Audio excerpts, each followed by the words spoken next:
So yeah, Joker's won his third MVP in 4 years. So you started off Jokic's bandwagon, then you jumped on, and then it seems like you've jumped off after his two bad games to Minnesota. And you said that you would have voted Luka this year.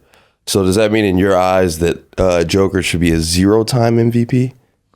No, so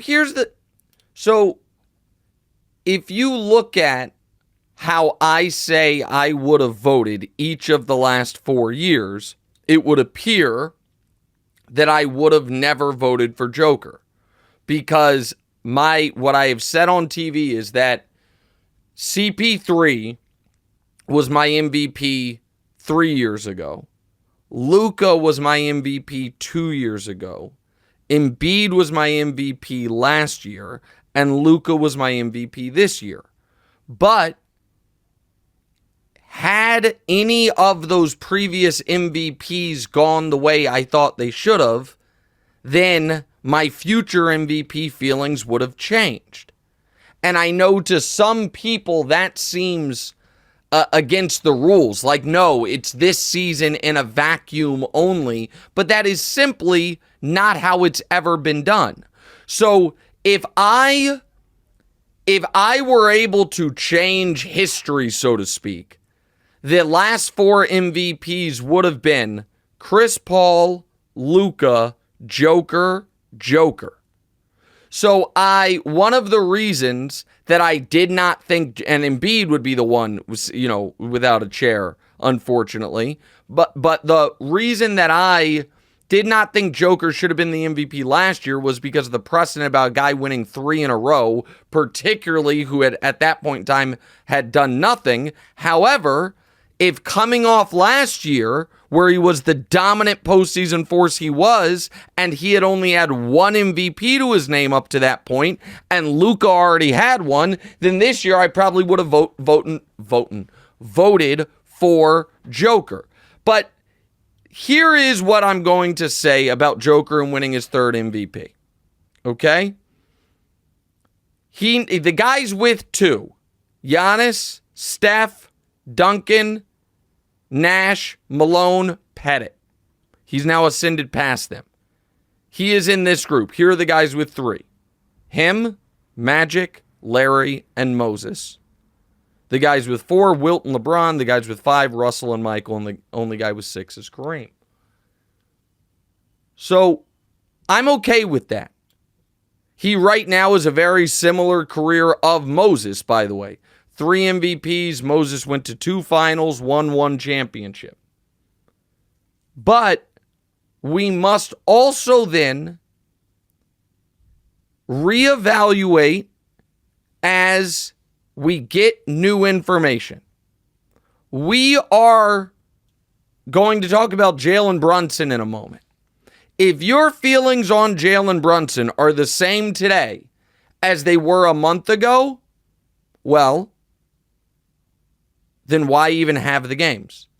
If what he has done in this postseason does not allow you to reevaluate and upgrade how great of a player you think he is, then what are the point of the games? That works in both directions.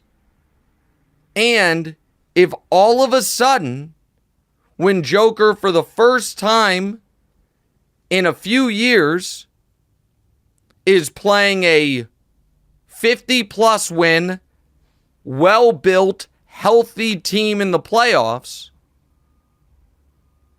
is struggling mightily, if that doesn't then allow you to reevaluate certain assumptions we had about where he's ending in the Pantheon, then why have the games?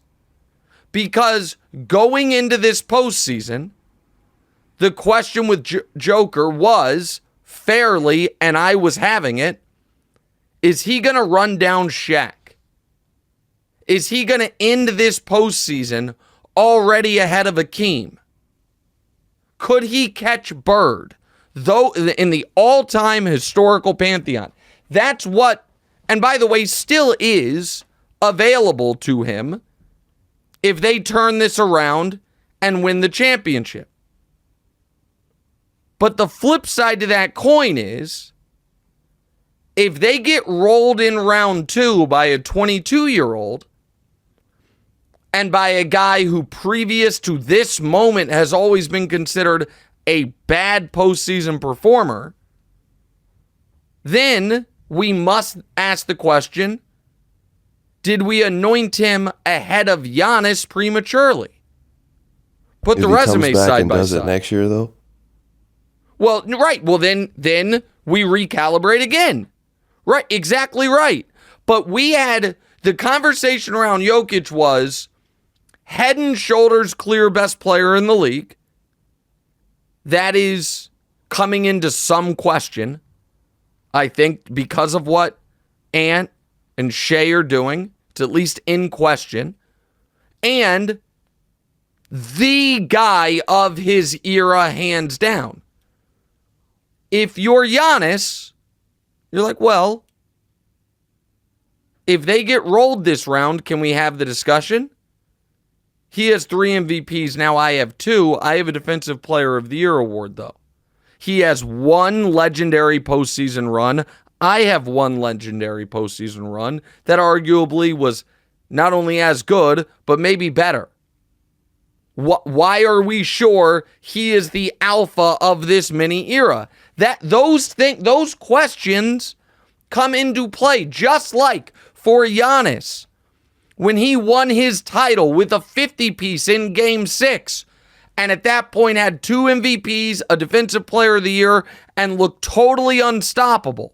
The conversations we were having were, could this guy end up being one of the 5 greatest players of all time?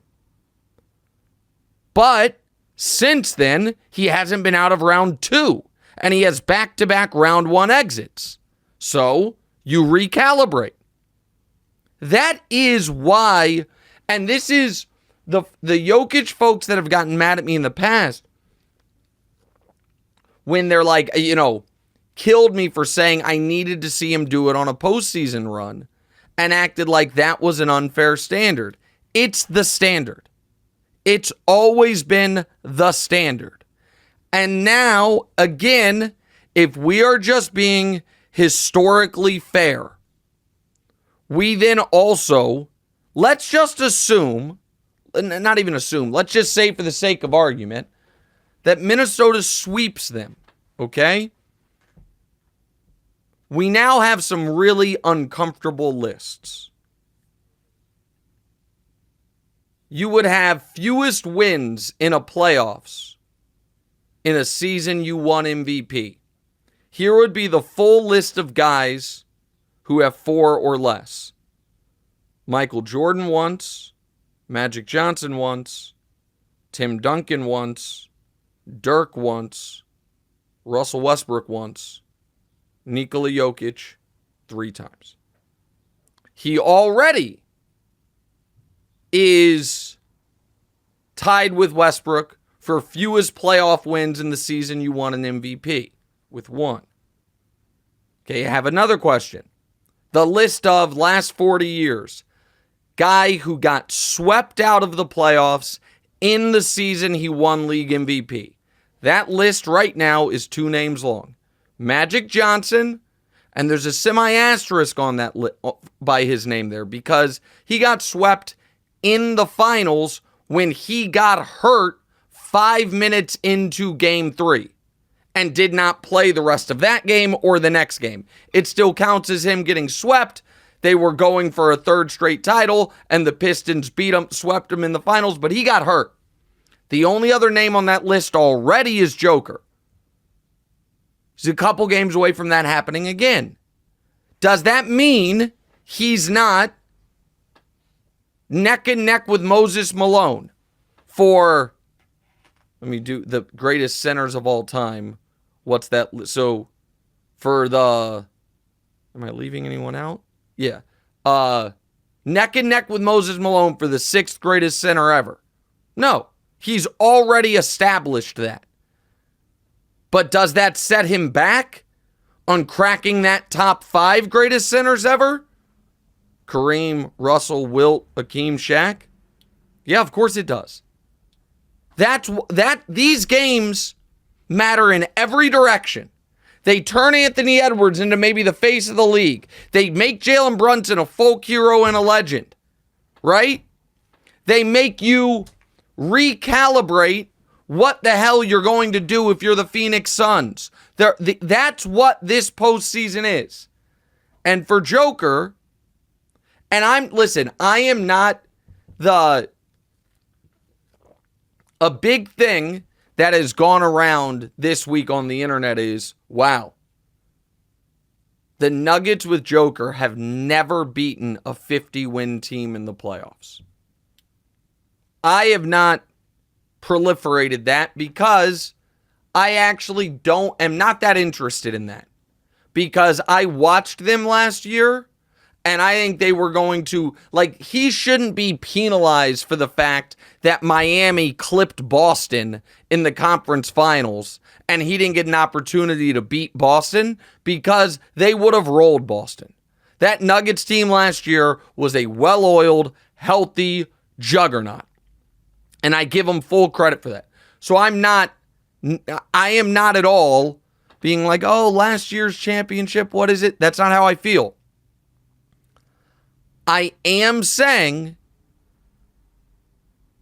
it is not unfair to hold the guy who just became the 9th player in league history to be named the MVP of the league 3 or more times to a high standard.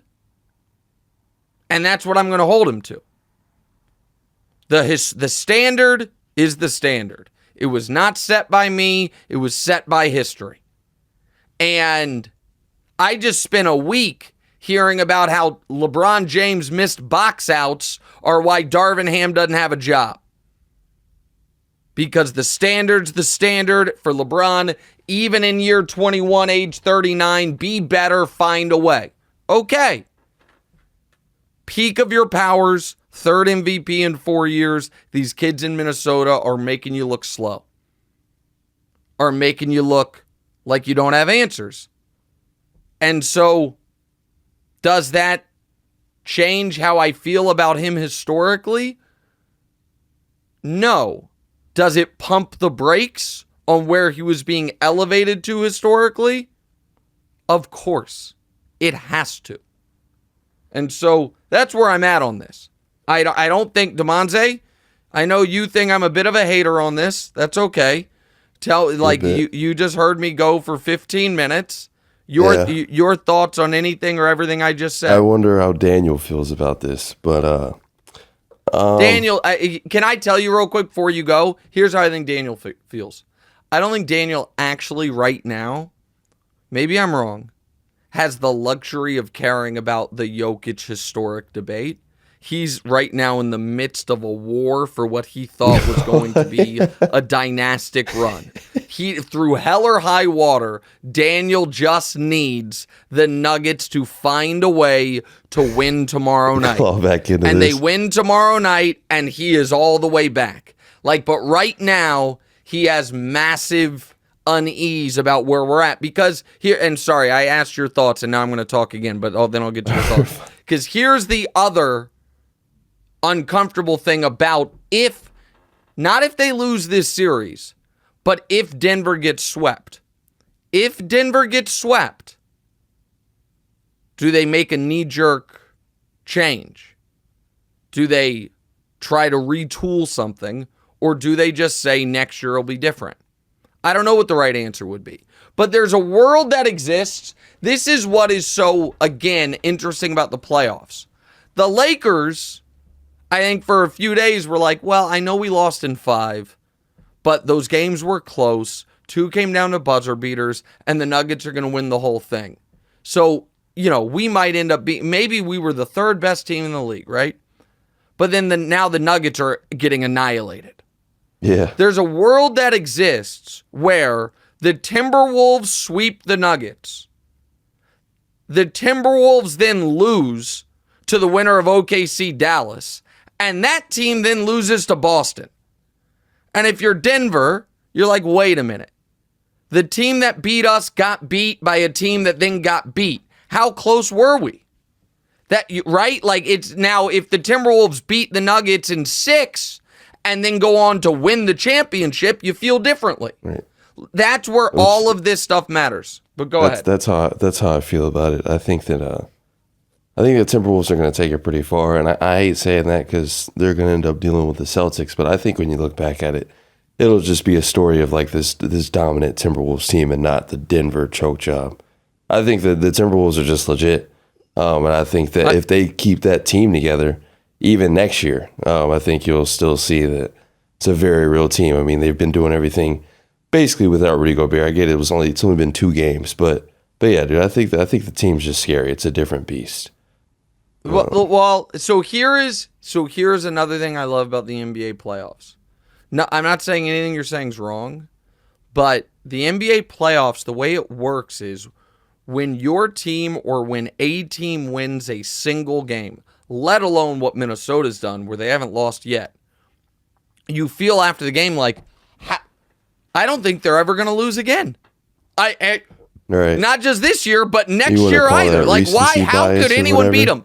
And then, whenever your team loses a game, you're like, I mean, this team is just broken.